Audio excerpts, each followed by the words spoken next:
Ladies and gentlemen, today we have Leah Elson, somatic healer and intimacy practitioner. Welcome, Leah. You like that? I love that. Thanks, Blake. Some of my mates are like, oh shit, I need more of that in my life. But yeah. Just a constant clap. Yeah. Thank you for having me here. Thanks so much for coming in. Cool. So I've got a lot of questions. From your questionnaire that you answered and sent through, it was really cool to see a lot of what you've written, actually, because we've known each other for quite a while now. I was thinking about this, right? It's about 20 years. Gosh, yeah. It's about that long? A couple of decades. About that long, Yeah. yeah. And I do remember having this conversation with you when you were going into this journey, into the intimacy coaching or practitioner space. And I was like, oh, I need to get you on. And you're like, just give me some time. Just give me some time. So here we are. Here we are. Here we are. Cool. Yeah. So tell me, somatic healer, intimacy practitioner, what is it? What is it? Yeah. Which part? Go somatic healer. Tell me Okay. about that. Do you want to know how I ended up here? Or Yeah, we can do that. Yeah, we can get there. Yeah. So tell me how and why are you here now as a somatic healer? Yeah, I guess it's a lifelong journey. So from the beginning, my brother passed away when I was really young, and that shook our whole family. So from there, I ended up healing in real time that grief through dance, writing, singing, and it was sort of unknowing at the time. And I sort of became my mum's, self-appointed healer because she wasn't okay, understandably. And then fast forward, to adulthood, and I had 3 miscarriages. And you carry those pretty quietly. Back then, nobody really talked about that. So, and I know now that my body was rejecting those pregnancies, and my body had a lot to say about my misaligned marriage because it was very disharmonious and dysregulated. And so they were signs that something was wrong. And I eventually left that marriage, and that separation was really hard. That was a hard grief to go through. And to do that, I had read the book, The Body Keeps the Score, by Dr. Bessel van der Kolk. So I knew that movement was so important during grief. So I ran every day, I swam every day. I literally propelled myself forward out of the grief. But I realized there was a mind-body connection thing that needed to happen, and my mindset wasn't okay. I was in a deep sense of victimhood. Why did this happen to me? And that could only last so long. I got a little bit bored of my own story and ended up doing a lot of accountability. What was my contribution to this dynamic? How did I contribute to this difficult marriage? So that's when my healing work began, and I looked at somatics and So what does it mean for people that don't know what somatic is and a somatic healer? Yeah, so soma means body. Okay. So somatic healing is body first healing. Some people call it expressive healing or expressive therapies. But basically, if you think, to break it down, it's really tracking the sensations in your body. It's being really body aware first. It's saying that I understand all of these experiences, traumas and chronic stress have happened during my life. And to heal from those, because they are stored in the body, I actually need to do the nervous system healing first before my mindset's okay. With you. Yeah, so there's a lot of how many mindset books have you read, right? Heaps. Yeah. Yeah, Mindset, Carol Dweck, that's a really good one. I've read a lot of them, but it only takes you so far if your nervous system is dysregulated. Yeah. Makes sense. Yeah? Because a person who is in fight, flight, or freeze, they cannot grow their mind expansively, they cannot grow their life fully, they cannot live their full potential, they cannot experience full intimacy until their nervous system feels safe again, until they're not in that threat mode. Yeah. Yeah. And then with body healing, then it crosses you over into sort of intimacy practitioner. What's the relationship or the correlation there for you? Oh, that one's huge, because if I have a couple in front of me, I'll be tracking how their body is moving. Right. I'll be tracking, like, are their shoulders raised? Yes. Are their eyes wide? Yeah. Like, is this person already in fight or flight? Right. Is their breath shallow? Yeah. Are they already experiencing dysregulation throughout their life outside of that relationship? So does that person need to do some individual healing before we even get to this dynamic that's in front of me? Because I can't heal a couple until they've each done their individual healing, and that includes their own nervous systems. So they both have to be fully embodied, fully present, before we even get to talking about, like, why they're fighting or why they haven't had intimacy. Right. Yeah. So fully embodied, tell me how they get there. Like, they have to both individually, you said, be fully embodied. Mm-hmm. What do you mean by that? Well, I guess a full embodied presence, which is very sexy, by the way. I'll get back to that. Is being fully present with the person that you're with. You're not distracted. You're not on your phone. You're not looking for something else. You're not constantly reaching for something to kind of numb you, like alcohol or food or your phone or whatever it is that you need as a numbing or a distraction. It's being present with the person you're with and yourself. Mm-hmm. And like I say, we do that with sensation tracking. So that's just, if somebody wanted to try and get more embodied, instead of meditating, which I think a lot of people struggle with, is literally just sitting with yourself for like 3 minutes a day, even less, and just noticing what's coming up in my body right now. Like, are my shoulders tense? Is there a pain in my forehead? Like, is there pain in my back, tension anywhere, tightness, shallow breathing, butterflies? Is there pleasure? Is it neutral? Like, it could be nothing, but at least we're just bringing the mind back to the body and rediscovering that connection. I think modern medicine has really disconnected the two. Mm-hmm. The brain is like this separate kind of thing floating around without a body, but it's not. Like, they really do speak to each other. Cool. And no doubt with, like all of the likes of social media and everything, that all the distractions we have today, that's obviously something that is more disconnecting, right? Absolutely. Yeah. Yeah, and if we're talking about couples, I think every single one of them that I've spoken to have had a problem with being distracted by their phones. Yeah. Every one of them. Like they're all dealing not just with the relationship, but these external things. It's going to be like the new modern day, like where I think maybe, and probably just speaking for myself, growing up in the country, there was a lot of alcoholism, alcohol abuse, alcohol addiction, because it was just normal part of the culture. Yes. Then. Yes. So maybe like this whole new digital age is going to be that, right? The new addiction. The new addiction. Well, they're the same thing underneath. Yeah. You're just dealing with a dysregulated nervous system, and it just looks different outwardly. Yeah.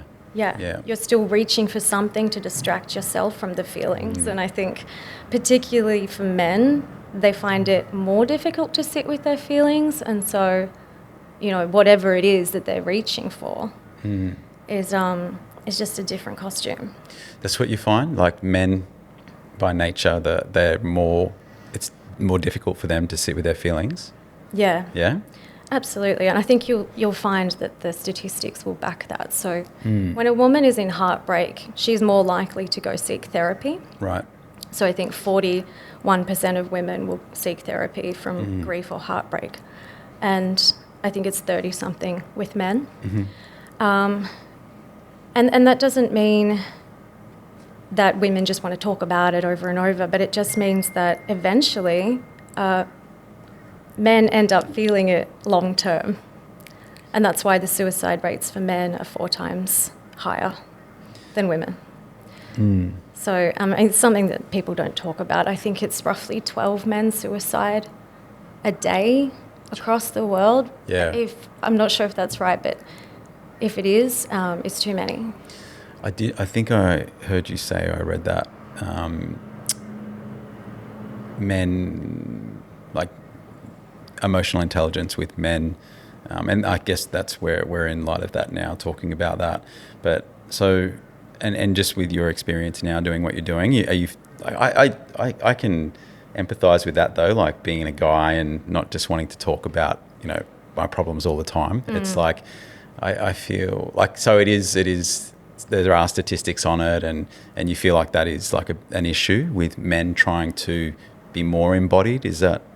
I think it's more about expression. Okay. So men have been taught in this system that we're in now not to express, not to emote. Right. And that comes back to colonization. Right. So if you think about how the white man landed on these lands, and you probably know this history, but just to take us back a little bit, when he came and colonized these lands, he told Indigenous peoples, I will be stoic, I will be strong, I won't emote, I won't express. And that was to differentiate himself from like the primal and beautiful and expressive release that is very natural and very biological to every human and every nervous system on the planet. Because if you think about it, all Indigenous cultures are very similar. They express physically by dance and movement and celebration and grief. Like it looks very similar across those cultures, even though they didn't know each other. They weren't telling each other,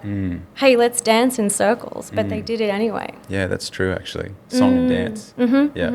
Yeah. And I think when colonization happened, which is only a few hundred years ago, and we're seeing the result of that now, so many people not just men and women, are keeping so much locked in. Like, I know you're a dancer, right? Post. Used to be. You should still be a dancer, right? You're really good at it. But the point is that was a way for you to express yourself. Yeah. And like be embodied, because that's your mind and your body talking to each other, and you're fully present. You're not thinking about anything else. And it's your way of expressing grief and emotion. It's connection. It's celebration. And I just don't think we do enough of that. And that's where somatic healing is actually really good for men, because you don't have to talk about it. You don't have to go over the narrative. Yeah, that's cool. I resonate with that. Yeah, I don't know if I think you probably met a mate of mine, Aaron. Yes. Goes by the name of Aaron Blue. Yeah, he's a whole right into that vibe now. Like it's almost healing through, like, find your expression in dance, and there's no wrong or right. He just tries to get people to feel comfortable with moving. That. Yeah. And it's interesting, actually. Yeah, and I resonate with that, because I don't really. Well, I don't know if it's like a guy thing not to talk and express yourself through talking, but yeah, I think it's easier through action. Like expressing through action. Yeah. And I think about it like, I think what's important for men is adventure and like exploration. Yeah, adventure, finding themselves, like dealing with fear and emotion through like actually exerting, and adventure is probably the best word I could use for it. And if I relate it to myself as well, I know that if I haven't gone out and gotten some type of like adventure or thrill like that, it like I just don't feel good. But I think that's true of women too, though, because one of the human needs is novelty. Right. And that's what you feel when you go on an adventure. Yeah. And another human need, contrarily, is safety. Yes. So you need similar amounts of both. You need like the routine, the safe home, the safe family, and the safety to be yourself. If you're surrounded in people that make you feel like you can't really be your authentic self, that's not safety either. But then that balanced with the thrill and the adventure, they're both two human needs. So it makes sense that you want that. Yeah. No, that's interesting. And I don't know, like if I liken that to almost my relationship. Like I feel like I'm the adventure, like, I need this, but I also, what I need in our relationship is what my wife, Leonie, who you know well, brings to that as well. And so we 100%. probably find that in each other. But and she probably loves novelty too. Yeah. We all need that. Yeah, that's right. Even when you think you don't. Yes. But probably especially when you think you don't. Yeah. Agreed. If I talk to a friend and they're not feeling well, or like someone's going, depression is a big word. I sort of use it lightly, but if they're mentally challenged or they're, feeling pressure, my first question is always like, do you exercise? Yeah. Like it's like I come back to the body and I'm like, Absolutely. what are you doing like with your body to express yourself or exert yourself? And there is just such a connection, isn't there, that really like it's just as important as the mind. And Absolutely. I was reading that in your words here, that just that disconnect and the culture of, I guess the culture of it being disconnected. Mm-hmm. Talk to me a bit about that, your thoughts on why you think it's here. Just explain that again, like what the question is. So why do you think there is such a disconnection in culture today with, I guess, the body and the mind? Yeah, like I said earlier, I think the modern medicine has really separated the two. I think we, if you're depressed, for example, or what I call shut down, Yeah. or freeze state, meaning Yeah. that you just don't want to get out of bed or everything seems really difficult. And you're having challenges just getting through the day. I guess what we've been instructed to do is go and see the GP and fill out a form about how you've been feeling. And then you'll be prescribed to go see a psychologist and talk through your pain, and you might even be prescribed some drugs for that. And they can be helpful, don't get me wrong, but is anybody asking, have you exercised? And is anybody asking, do you have a community? Do you have strong friendships? Do you have someone you can rely on when shit gets hard? Like, do you have good connections? It might not be your family, but it might be your chosen family. And I think people are lonely. And they're getting lonelier because they're staring into their screens. And so when we fill out those forms, it says questions like, have you cried in the last few weeks? And, was it hard to get to work? And it doesn't ask why.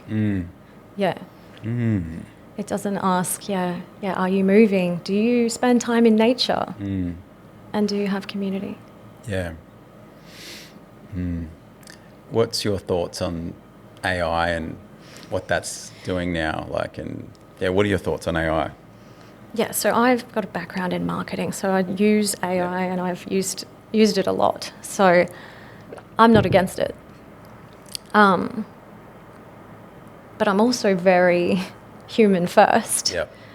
I know its capacity and I think it's great. And I also am concerned about how it's going to take away from our humanness. And I think if we rely on it too much, we're going to stop using our cognitive thinking. Yep.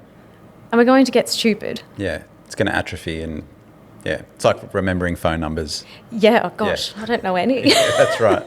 Yeah. Which is fine, we don't use calculators anymore, I get it. But I worry about the cognitive thinking, the part of us that thinks about many different points of view and makes a decision for ourselves. And I worry that we might devolve if we're not able to do that because we ask it absolutely everything. Yeah. And we rely on it too much. I don't think it will ever replace humanness. Like just sitting here with you, I don't want to sit here and talk to a robot. Yeah. Like our nervous systems are co-regulating right now, whether we know it or not. I love being in your presence. I love talking to you. And I'm sure you feel the same about your friends and family. And yep. Thank you.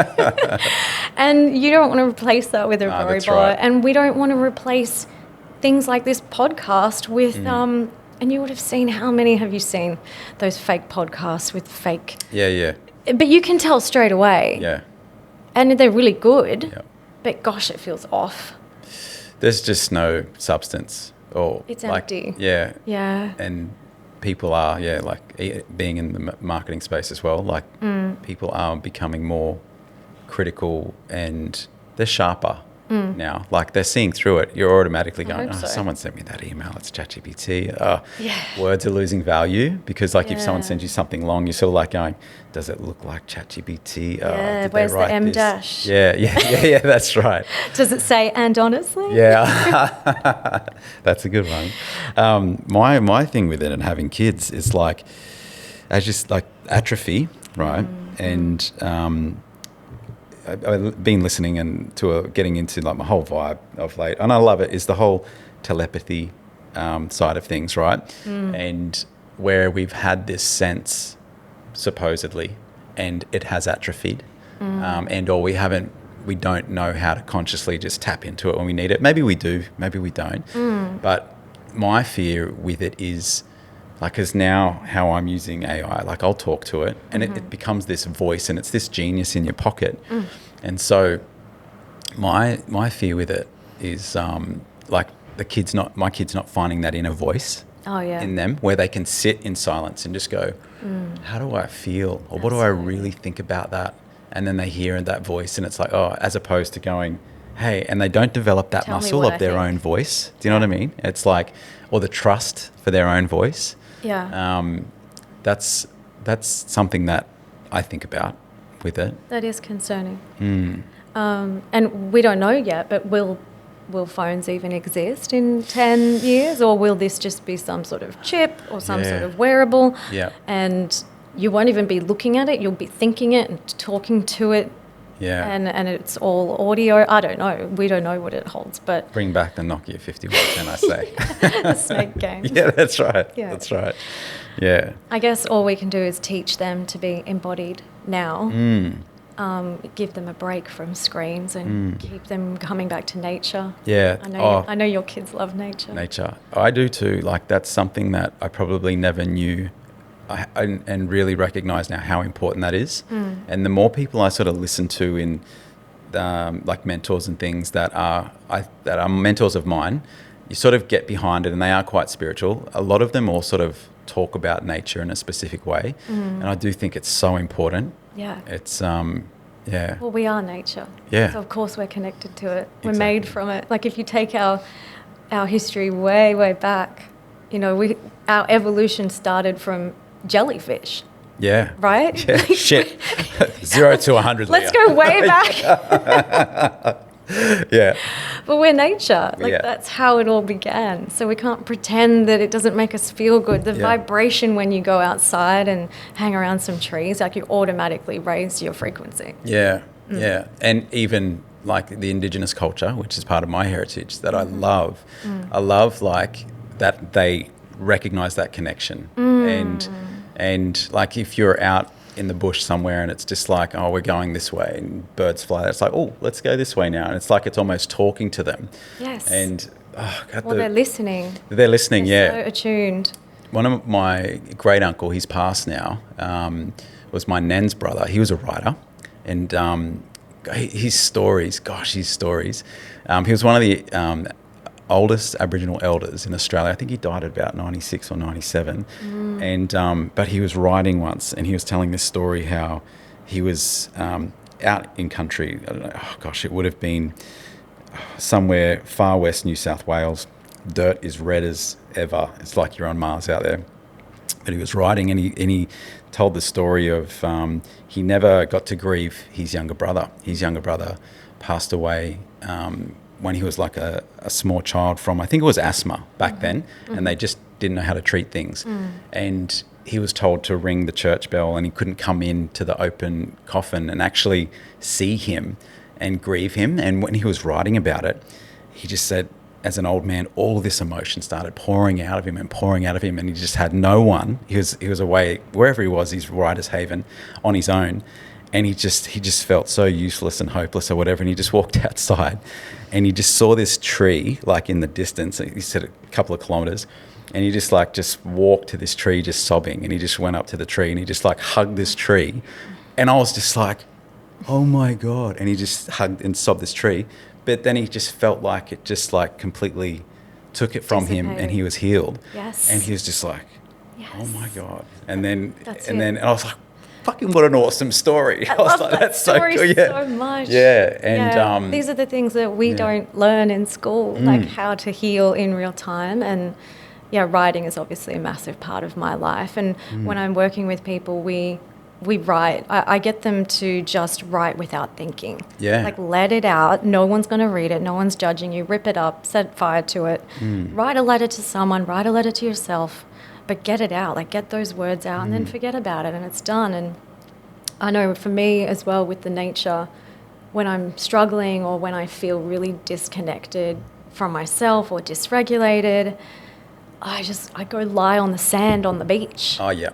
Yeah. Like, it's messy.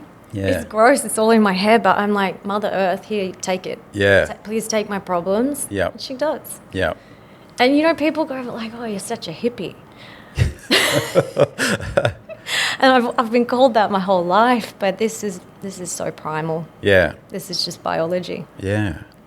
How much of, like, when people say, like, men and the statistics, whatever it is, how much of it do you think is cultural? Call it our Australian English culture, being stoic or not voicing their problems, like, as opposed to other cultures in the world. Like, do you know if it's like a worldwide sort of statistic or issue, or is it more like prevalent to this Australian English culture?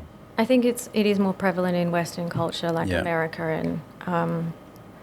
and Australia, and definitely Britain.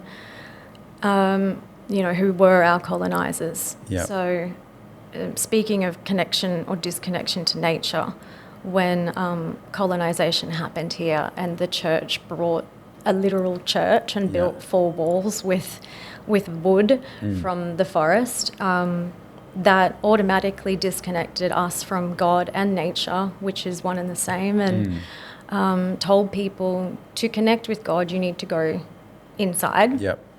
And you need to come to church to do that. And the Indigenous people were like, why, when God is everywhere? And whether you believe it's God or the universe or some sort of divinity or whatever it might be for you. But for Indigenous people, it was nature. And so back to your question of is it more prevalent? I think it is more prevalent in America and Australia, because if you look at most European cultures, they're still quite expressive. Like, they're pashing in the park. Yeah. We're so afraid of public displays of affection, like, oh gosh, we better not touch each other, and oh my God, they're kissing over there, like, why? And but why not? Yeah. Like, show some love. We need more love in the world. And I do think colonisation has a lot to answer for when it comes to men holding back their emotions in countries like this. It's an interesting one to unpack, that one. I think I've spoken about it before, but what was the show, is it The Crown? And it's on the Queen's family, and like when I watch that, and like it sounds so bad. I sound like I talk about my mum's family, like they're so harsh and cold and everything, and they're not. They're so loving. Shout out Grandma. but I could just see in that movie and just the way that they were, I'm like, oh my gosh, you can see the culture and how your it comes, mum's side. roots. How like that side. And so as opposed to dad's side of the family with the Indigenous heritage. And I'm just like, it's like chalk and cheese. And so, and I, got friends that are Spanish, or, Colombian or Italian or whatever. And there is such a difference in the cultures. And, gosh, Australia is an interesting mix. But, I can see it. Did you watch that show, The Crown? Yeah, because we're a mix of colonisation and convicts. Yes, that's right. So right. We're a very interesting blend. Yeah. But no, I didn't see it. No, okay. Yeah, but you just see this hardness in women as well. Like, not just the men, right? Like, and women. We hold back a lot. And, I really implore men to be more vulnerable, to be more expressive and emotive, and you don't have to talk about all the feelings, but just say what you want to say. Like, sometimes you can physically see, with my clients, it's stuck. Right. I can see they want to talk. Yeah. But they just don't know how. Like, they haven't learnt how. Yeah. Like, women, we usually find this pretty easy. We talk about everything. But men, there's almost this choking of, like, I'm not allowed to say how I feel. Right. I don't know if it's pummeled out of them in childhood, but if you look at little boys, they cry. That men have tear ducts for a reason. Yeah. So how does a man be more vulnerable? What does it mean to be vulnerable as a man, do you think? Yeah.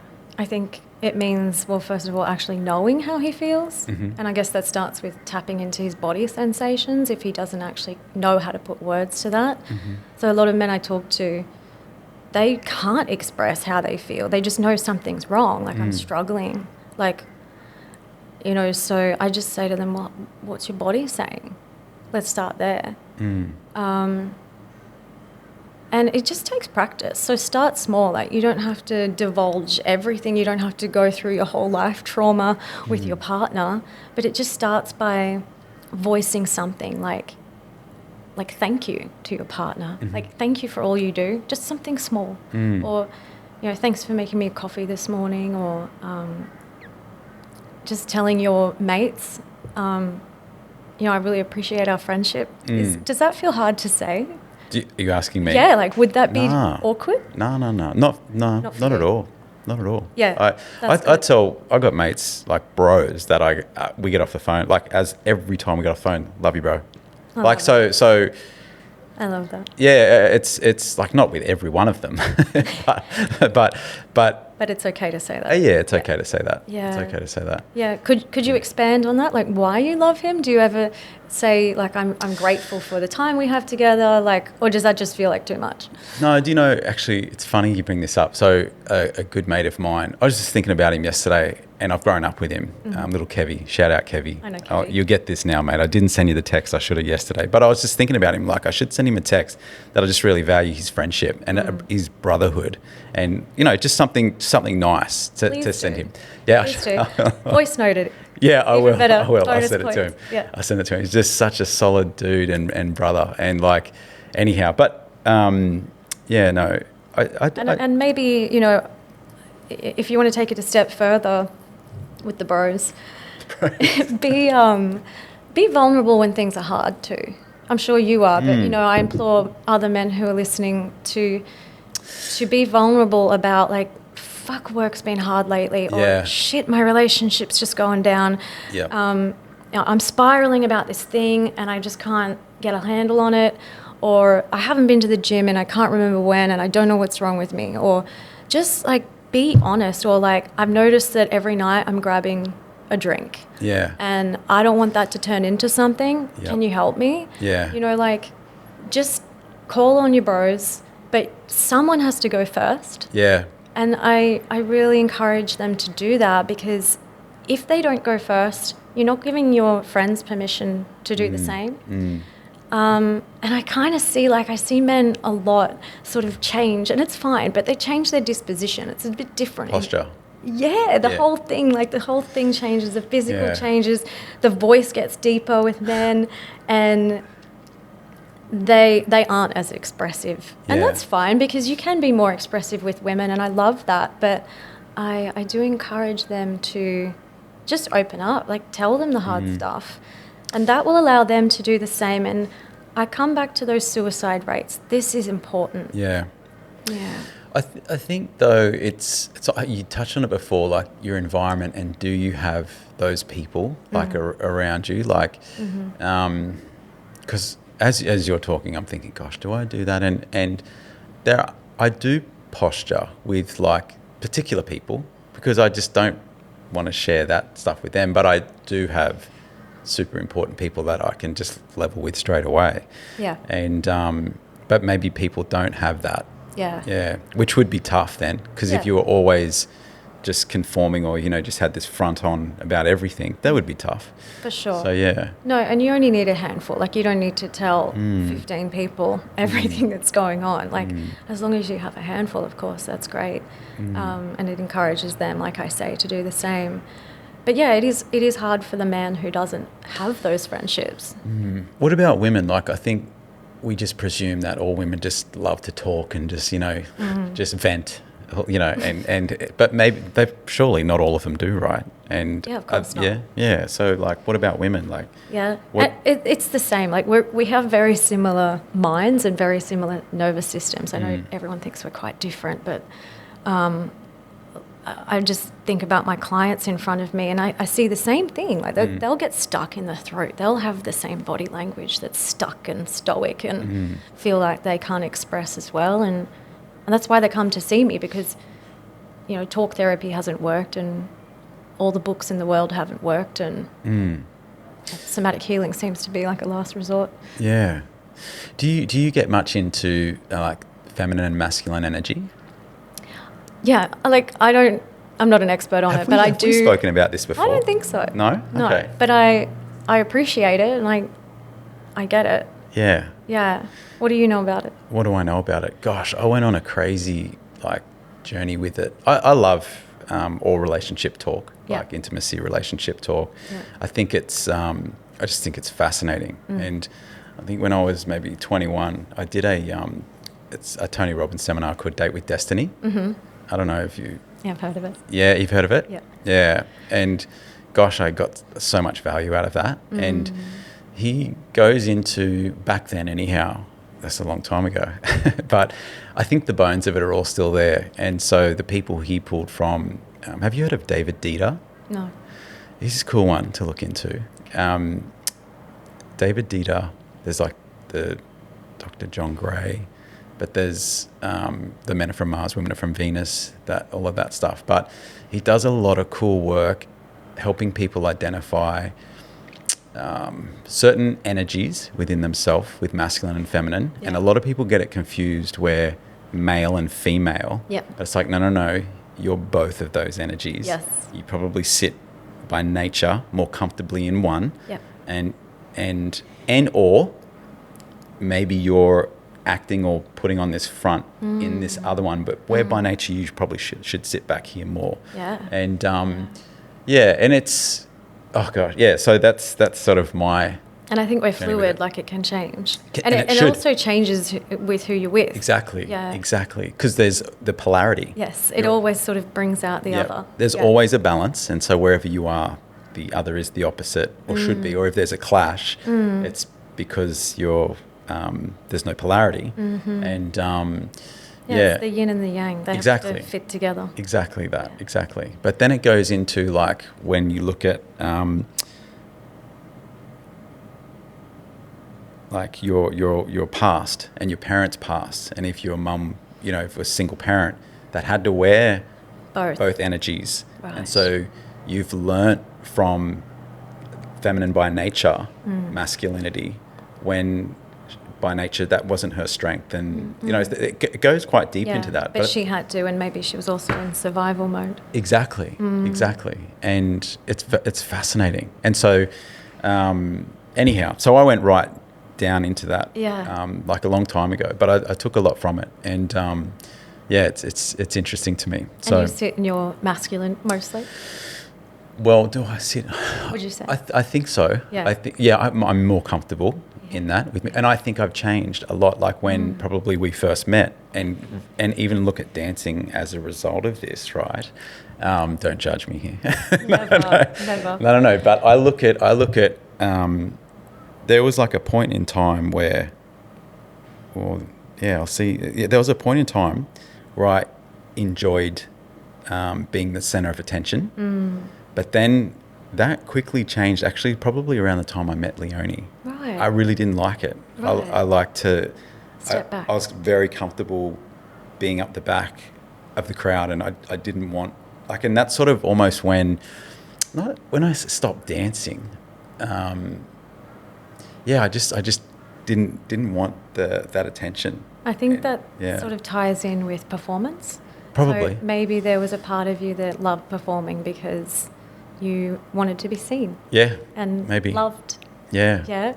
And maybe when you met Leonie, you felt seen and loved, and you just didn't need that as much from the crowd. Probably. Yeah. Yeah. Gosh. But doesn't mean we in you a should treatment now or something? We're now in session. Yeah, we're now in session. Yeah. But you should still dance, and it doesn't have to be performative. It can be for yourself. No, we do. At home we do, and the kids do, and Good. it's so much fun, and I think it's important. But You're both incredible dancers. Don't stop. Oh, thank you. Yeah. No, but to answer your question, where I think I do by nature sit more in the masculine, I think absolutely I do. But I think it's important that you can quickly tap into that other energy whenever you need to. And we had an interesting conversation with one of our staff here, maybe a week or two ago, where she is just so feminine. And she's come into, a lot of the clientele at Bleo. We deal with white collar, but they can be exec level, and they're just fucking like, just don't pull any punches. Everything's just very direct and dominant sometimes, and you can get pushed around quite a bit. And so, and that was basically the message that I had for her as well. I was like, you need to fucking develop this other side of you. It's in there. Like you're young and you've sort of grown up in this space, but like find this fucking like, grit. and you don't have to stay there, but it'll serve you well, like in this world. And that's true. yeah, but go in, come out, and when needed. Yeah, when needed. Yeah, that's right. But maybe one day she'll find a man that will probably look after the majority of that shit for her. Yeah. Maybe. But I did a quiz online because I thought that I was very masculine. Really? I did, because I'm When a did bit you of a do this? hustler. Like, me, like I've been an entrepreneur, Yeah. and I'm always working. Yeah. I don't feel like it's working because I love work, but Yeah. I did this quiz like recently because Yeah. I was like, am I sitting in my masculine? I'm not. Right. I'm very feminine, apparently. Oh, I would never have given you that. Yeah. Leah. You should have just come and asked me. Yeah. I will next time. Yeah. Yeah. No, I see you as hyper feminine. Like, Yeah, because the feminine likes to receive, but my thing is that I struggle asking for help. So I thought Right. that was, that's more of a masculine that gives. yeah. But I think any mum, I think motherhood Yeah. gives you a sharp lesson in how to fucking be like super direct or place authority or do anything like that, because you're a mum and you fucking have to just command Yeah. it sometimes, right? Like if your Yeah. child's playing up and The woman becomes the leader of the hive naturally.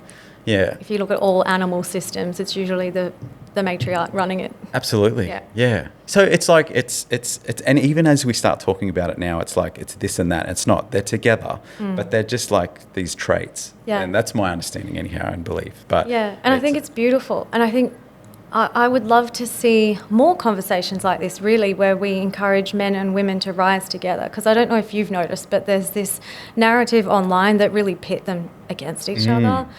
And there's a lot of hate now towards men. Like, men aren't doing enough. Men aren't healing. Men aren't rising with women. That kind of rhetoric.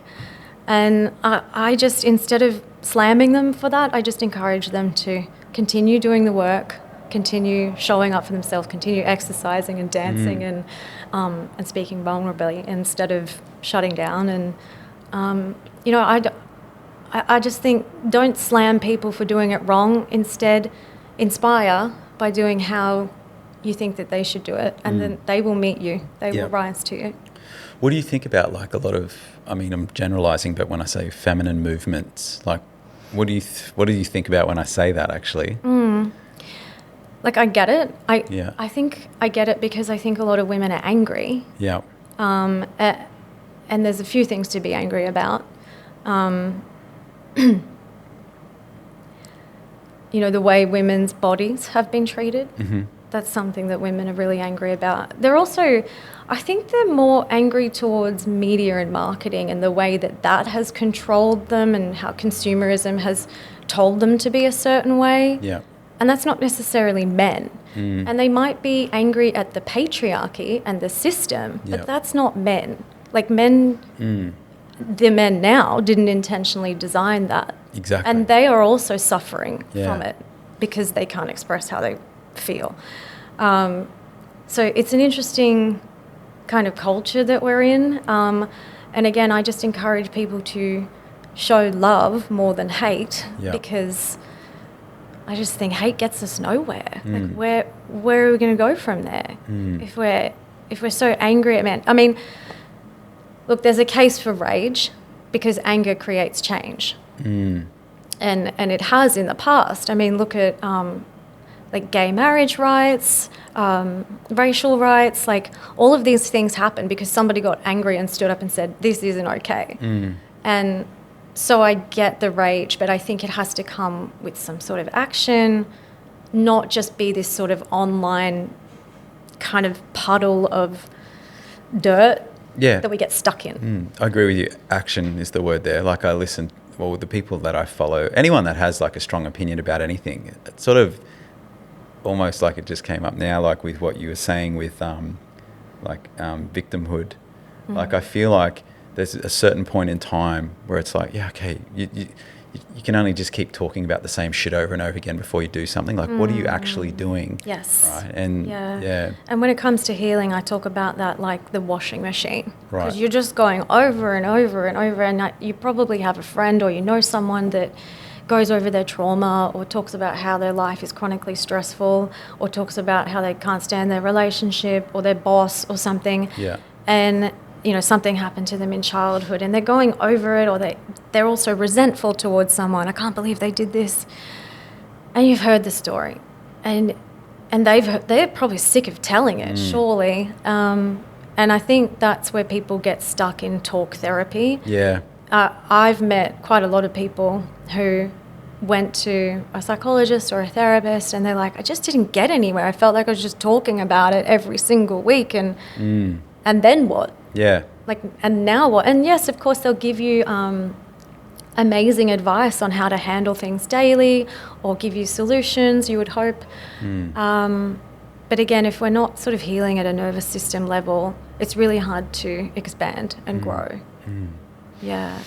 And yes, that's a bit of a washing machine when you get stuck there. Yeah. In the same story. Yeah. Agreed. Intimacy. Ooh. Here we go. Oh, that's funny that you go straight there. Yeah, because it can mean a lot of things, right? Yeah, absolutely. So tell me what it means to you. And I should know that. Yeah. Well, I think there are 4 parts to intimacy. There's emotional intimacy, physical intimacy, spiritual intimacy, and intellectual intimacy. Okay. So I think that's another podcast to go into those deeper. Into those, okay. But can you scratch on the surface of those? Like, I think if you want to have true intimacy, then you need to have all of them. Okay. And you also need to have 2 nervous systems that feel safe. Intimacy with yourself. Well, I'm talking about relationship with your partner, yeah. but... Okay. Okay. So you need all 4. So there's emotional, physical, spiritual, and an intellectual. Yeah. Right. And so with a partner, you think it's important to have all 4 of those together? If you want true intimacy. Right. Yeah. Yeah. Okay. I think a lot of people get stuck on the physical side of it. Right. Okay. Yeah, the emotional part is being super vulnerable. Yes. Again, so sharing your feelings and also sharing like, all right, these are my childhood wounds. These are my attachment wounds. This is why I am the way I am. Yeah. This is why I shut down or get angry or do all the things that I do. This is why I dissociate from my body. This is why I scroll so much. And I know that those patterns aren't good, but can you see me for me and understand why I do those things, and can we work on them together? Can we heal in real time together as a duo instead of judging each other, criticizing each other, getting mad at each other? So that's the emotional part. Being really vulnerable with yourself about the issues that you have and the struggles that you have, and looking at your childhood or previous relationships to say why you do those things. It's really hard to look inward. Most people don't fancy it, because then you have to take accountability and say, like, these things happened and that's why I do this, but I'm working on it. Yeah. Okay. So that's the emotional part. Yeah. And I don't believe you can have fully, wildly, explosively delicious sex until you sort that out. Okay. Yeah. Right. Okay. And you can bring the adventure into that part if you want to have fun. Okay. Yeah. Cool. Because that's important too, Yeah. to have the physical intimacy. Yeah. You can't just be all vulnerable and emotional and soft. Yeah.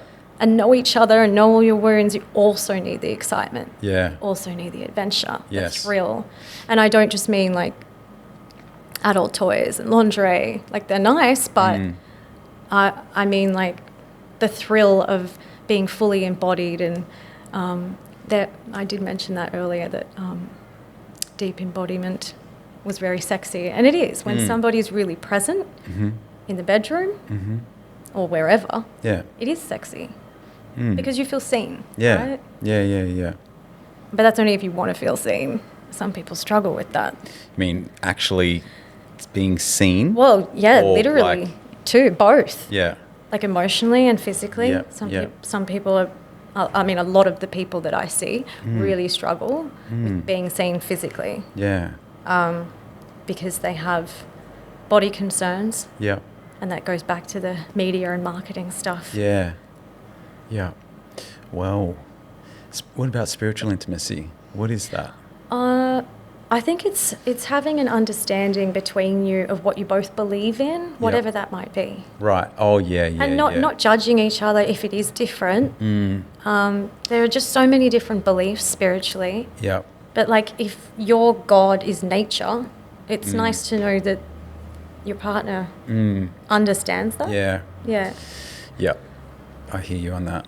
Like my mind sort of takes that, when you say spiritually, and so there's emotionally, physically, spiritually, intellectually, maybe I'm thinking about intellectually, but just even things like cultural alignment, or what I think about is Leonie from a different culture, when you just think, oh, everyone's like this. Everyone fucking drinks alcohol, or everyone, and it's just like you meet someone from another culture, and it's like, no, we don't. No, they don't. They don't do that, and it's like, oh shit, oh wow, and then it's resolving or moving through those differences, and what a gift, because then your mind expands. Yeah. Yeah. Exactly. Like, and again, the other thing I was talking about this the other day with COVID and the vaccines, and so this is why I say maybe that's more intellectually, because gosh, I'm so glad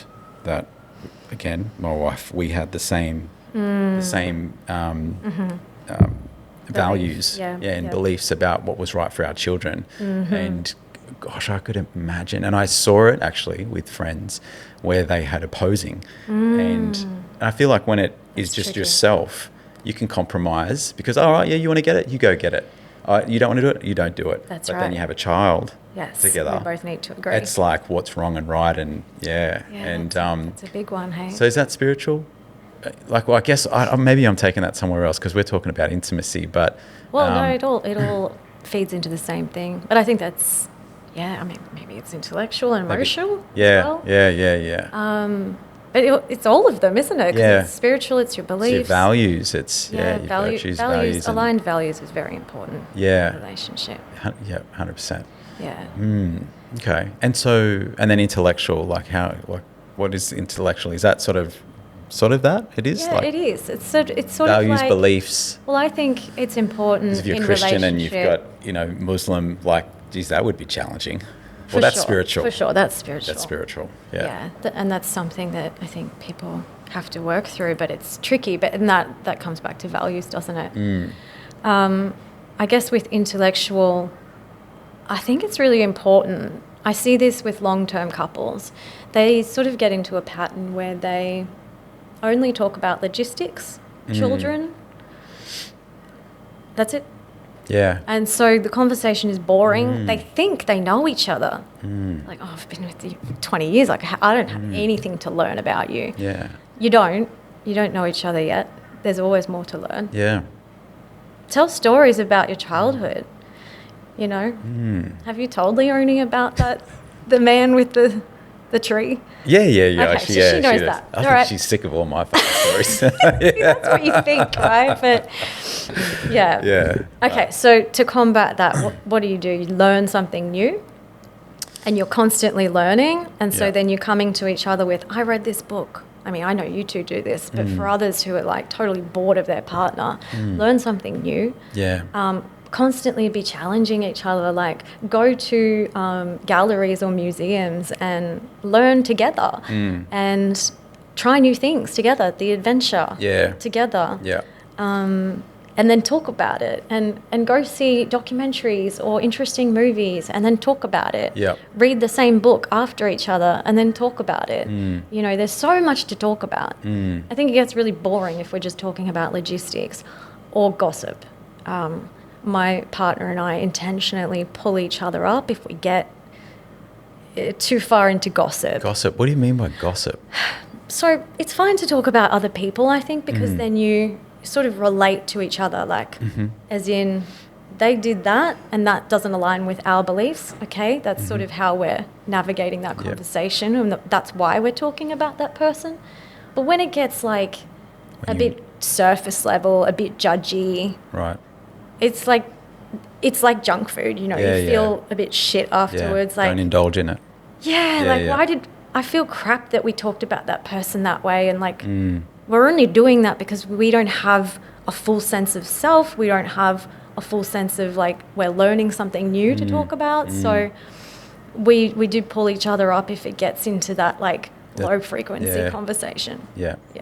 I think that's so important. It plants a seed that I feel like it's so funny. I relate it back to work, but we did a training session on, it was called Protect Your Unit. And like, it's be very careful about like how you think and what you say about everything to the person next to you, and because it can just catch fire and you don't even see it, and it's like it's also in your own mind, like in your relationship, like be intentional, because it can become with your words. So much of your time and energy can become about all this negative shit. That's essentially what you're saying, right? You know, people get into a pattern of just complaining about the same thing, and so we just have to notice it and pull each other up. What are some of your tips with like being in a relationship for a long time? I guess what are some of your tips? We sort of touched on it before. It's like experience more adventure and uncertainty and those things. But for couples that have been in relationships for a long time, what are some tips where, like, go more into that, like where they could... Is this if you want to keep the spark alive, or that physical stuff? Well, physical intimacy, or... either I guess.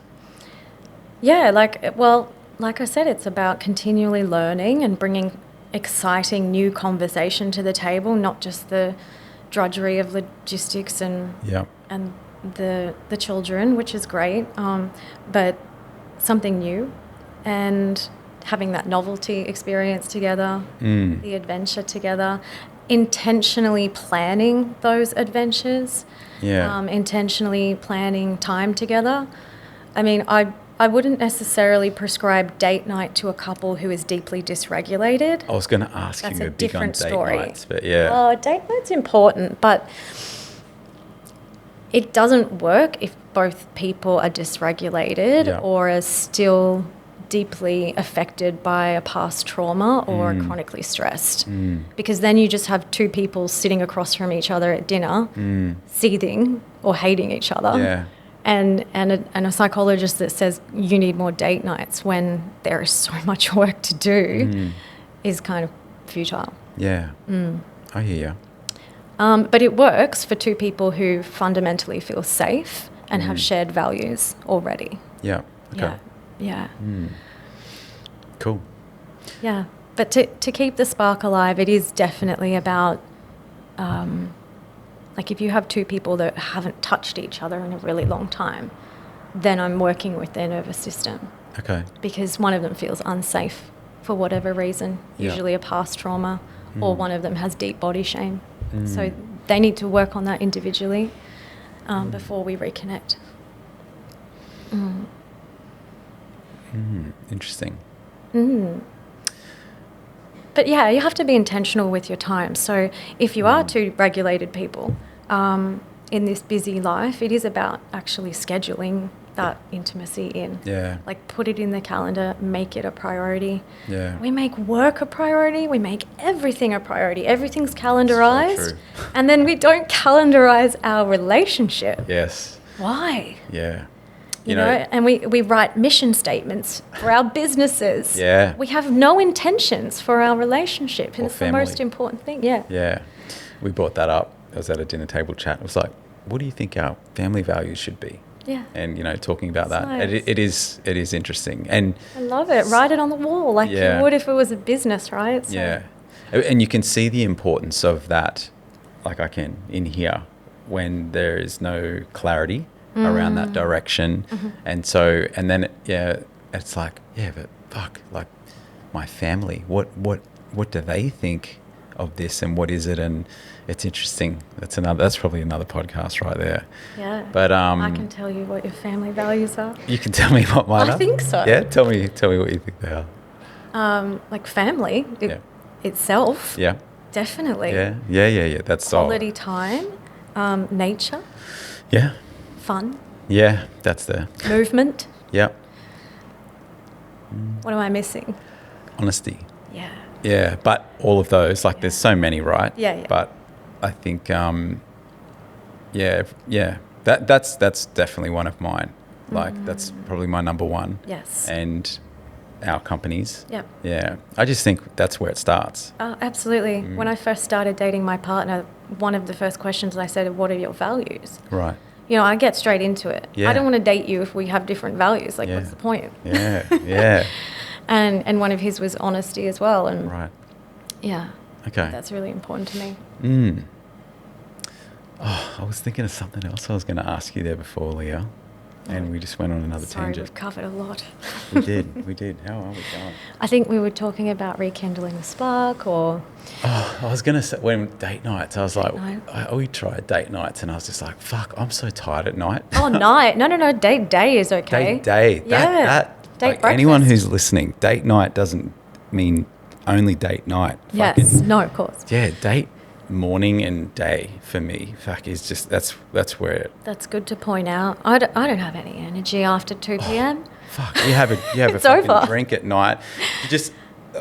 it's the daytime thing. That works, and but that never clicked for me. Really? Never. So get scheduled now, and that's so important. You do it now? Oh yeah. Good on you. Yeah, I think it's so important. It is. So important. And even if you don't have to be all vulnerable, like I said before, and like start airing all your feelings out. It's just being together. Spend the time. Yep.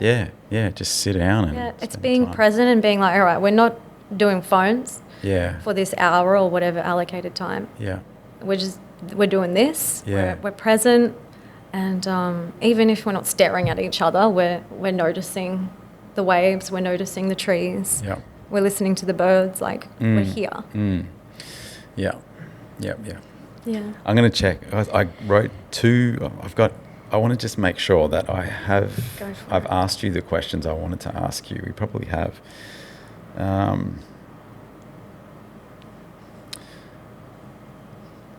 Yeah, actually, I wanted to talk to you. How much time you got? We've gone on an hour. What are we now? We're 2 o'clock. Yeah, I've got another 15. Okay. Yeah. I'll ask you this one question. We'll finish there. People are more informed about their trauma than any generation before them. Oh yeah. And stuck. So what do you mean by that? Oh, I wrote that. Yeah. So people are more informed about their trauma than any generation before them, and stuck more than ever. Yeah. So that comes back to what we're talking about, as in most of us, I don't know about you personally, but most of us know, our childhood wounds. Does everyone? Not everyone, but no, but yeah, like, because I feel like now everyone thinks they've got trauma, but they sort of think they're the only one as well. That's probably. Do you think, like, when you your clients and the people that are your patients, the people that you see, does it always relate to past trauma? Like, does everyone have their shit? Everyone has their shit, and they just like, and so is it does the majority of what they have come from whatever they think their shit is, and they just haven't been able to deal with it? Yeah. Oh, that's a really good point that you just touched on. Yeah. So first of all, there are different kinds of trauma, obviously. Of course. Yeah, so there's the big T trauma, which is something big happened to you. There was a death or an abuse. Yeah. Something to grieve from. Yeah. And then there's little T trauma where, maybe you just were told to go to your room. You were ignored. You just didn't feel held, seen, loved, which everybody deserves. Right. That's good context. Or you were constantly humiliated or picked on or bullied by your own family. And so it's not a big thing, but add all of those up over a lifetime and you're struggling when you're 40. you're struggling to have a sense of self. In either case, like, you know, none is worse than the other. So yeah, there are definitely people who I've seen who think their trauma is worse than anybody's, definitely. But there are definitely people who understand that we all have something. So I think that is just an individual perspective. Yeah. And what you touched on is really important when you said there's the trauma and then that's how you dealt with it. Yeah. So a lot of people will have a trauma or something that happened in childhood or a previous partnership. And if it's not seen, heard, witnessed, acknowledged by an adult or by a caregiver or by somebody you love, that can be more traumatic. So when I'm dealing with an individual and we're working on whatever challenges that they're having day to day or in their relationships or in their work, and then we go back to the trauma and they figure out, okay, this is the thing that's affecting it. We do some really deep work. We almost go into a meditation. It's called inner parts healing. So we talk to all the parts of you that are keeping you stuck. So whether that's people-pleasing, perfectionism, overwork, overachieving, self-criticism, self-sabotage, or, you know, addictions, chronic illness, anything that you're challenged with. We talk to each of those parts. And we also talk to the exiled child, the one that you've forgotten about. And that's the stuff that makes everybody cry. Because at some point in their life, they felt lost, abandoned, unwitnessed, unheld. And it's rarely about the actual event that happened, and it's that nobody saw you. Right. Yeah. We just want to be held. And if you look at animals, which we are, you will understand that this makes sense. So say, for example, if a deer is in the woods and it is attacked by a bear, it's struggling with this trauma, it goes through the fight, flight, freeze responses, and eventually it survives. So after the survival, it walks away, it goes back to its tribe, so it moves through nature, which is what I recommend to anybody who's grieving. It finds its tribe where they will lick its wounds, bring it food and water, and sit with it. And people are the same. We just want to be witnessed. We just want someone to say, hey, that wasn't okay, but I'm here for you. Oh, I'm sorry that happened to you. Very cool. Yeah. Yeah, and because of the culture we're in, there's not enough of that witnessing. It's like, just get on with it. Right. And it doesn't have to go on and on and on. That's the thing. If it just happened in that moment, we wouldn't be all dealing with it later. Which tells me how to deal with my child when she's struggling. Right. Just witness her. Yeah. Yeah. That's cool.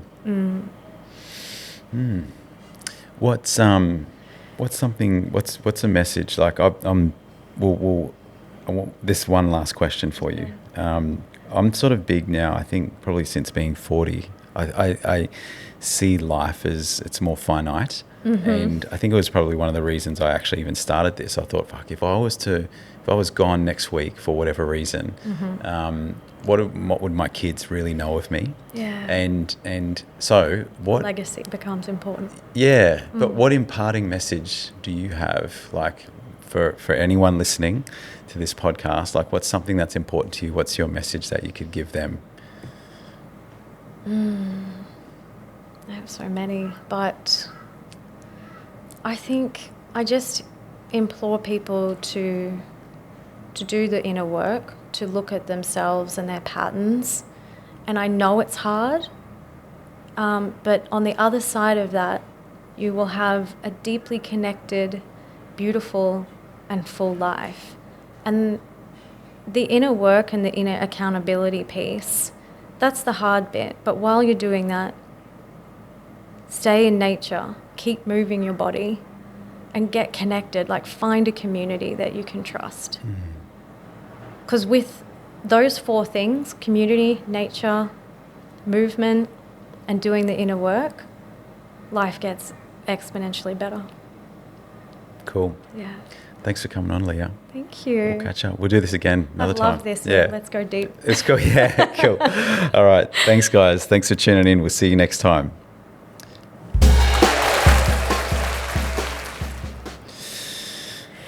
Cool. Whoa. How was that? We just touched the surface.